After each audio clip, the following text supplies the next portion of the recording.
सुनिए हमारा अगला कार्यक्रम। ये आकाशवाणी पोर्ट ब्लेयर है। अंडमान निकोबार कमांड का आज 14वां स्थापना दिवस है। आइए अब सुनते हैं इस सिलसिले में कल आयोजित पत्रकार सम्मेलन में अंडमान निकोबार कमांड के commander in chief vice admiral PK Chatterjee के संबोधन का संपादित अंश। Ladies and gentlemen, going through the historical perspective, we all know about how the footprint of the armed forces in these pristine islands have been growing since independence.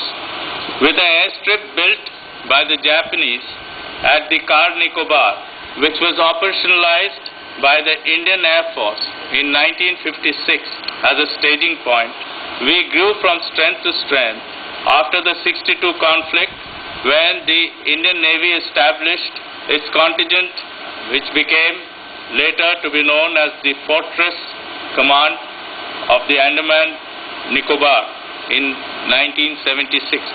Finally, after the Kargil War, our government placed all forces located in the Andaman Islands, including the Coast Guard, under the Commander-in-Chief of the newly created Andaman Nicobar Command, thereby forming the first unified command in the history of the Indian Armed Forces. And today, we have defense forces and their presence covering the entire stretch of our islands, from East Island to the north to the Campbell Bay in the south. I am sure you are all aware of the strategic importance of the islands due to their location at the confluence of the vital sea lanes of communication. We have almost 30% of the country's EEZ with us. The rich resources, marine wealth, and potential for oil and natural gases, a growing tourist destination on the global arena, and proximity to the littorals make this importance even greater.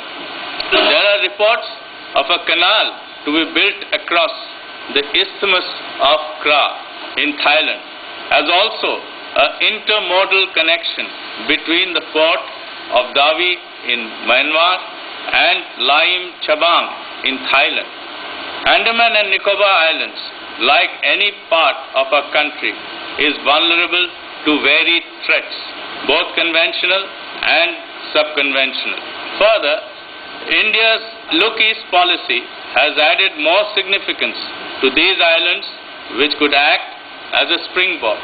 On the other hand, these islands would act as a maritime frontier of the East when we look at its disposition vis-a-vis our mainland on the west and the foreign land masses very close to our east.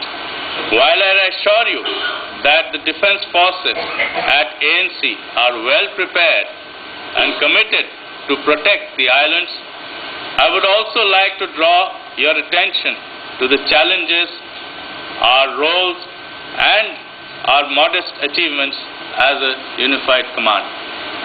We have a clearly defined role to play in safeguarding these Emerald Islands as well as India's maritime boundaries and airspace. Search and rescue operations at sea, anti-poaching operations, vigil against human trafficking and illegal migration, and disaster management are the important tasks that we have to deal with.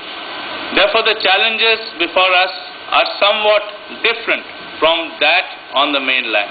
Incidents of poaching and human trafficking are causes of concern.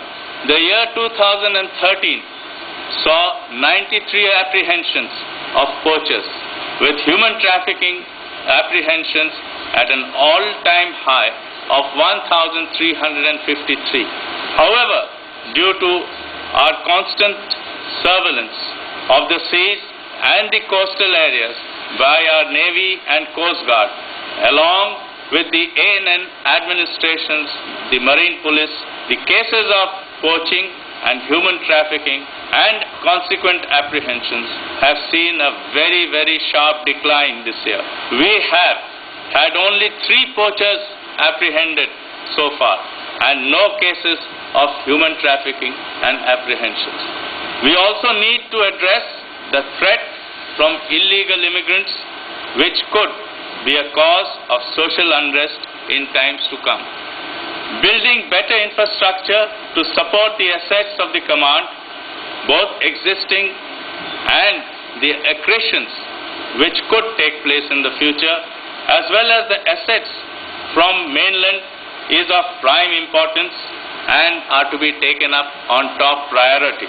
However, with almost 90% of the areas of the islands declared as forest, and with the environmental protection related issues, infrastructure development has become a major challenge for the defense. There is another angle to this too. All the islanders must realize that the spin-offs of economy which would take place whenever the defense infrastructure is built. We have seen that in any part of the world, the areas in the periphery where defense infrastructure has come up, the local people have always prospered. The job opportunities, etc., have increased.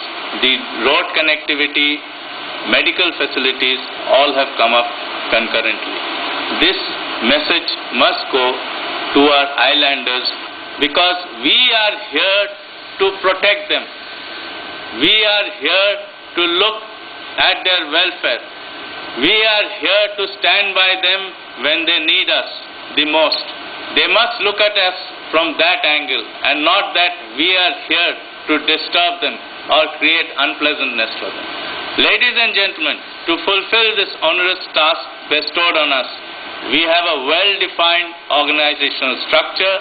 We amalgate and synergize the working of the four components, that is the Army, Navy, Air Force and the Coast Guard, under a unified command which I have just mentioned, resulting in optimum utilization of resources so that resources are not duplicated and all the resources can be harnessed for a particular job. Therefore, the seamless integration of all these elements in conduct of various exercises that have been conducted over the last 1 year and even before has given us the confidence that we as a command can fulfill all the roles that have been given to us. The large number of exercises are well known to you. Some have been even coordinated in conjunction with the people in the mainland, and the level of exercises are only likely to increase and are likely to become more and more sophisticated with the passage of time. The command has also played a crucial role in the defense diplomacy through coordinated patrols, which I am sure all of you are aware of, and recently we just finished the Indo-Indonesian Corpat, which was again a success, and this cooperation gives us the confidence that we are in close touch with our neighboring countries, and should there be a natural calamity, we have the right connections and the right synergy with those countries, so that we can work shoulder to shoulder, whether it happens on our islands or whether it happens in the neighbors' islands, where we are also once again morally obliged to help them. We are also looking at improving the quality of the assistance that we are supposed to give in case of natural calamities by increasing the degree of sophistication, getting better equipment, getting more power supplies and other necessary requirements in case of calamity. So we are stepping up our preparations even from what was earlier established. As I said earlier, we have taken steps to support the local population. The TA battalion is primarily constituted of the local youth. I am glad to report that a second TA battalion is likely to join our command. This would give us a fillip. It would also employ a lot more local youth into the Andaman Nicobar command. We have also been able to generate jobs for the local people at our establishments, enhance economic development through award of various contracts to local vendors.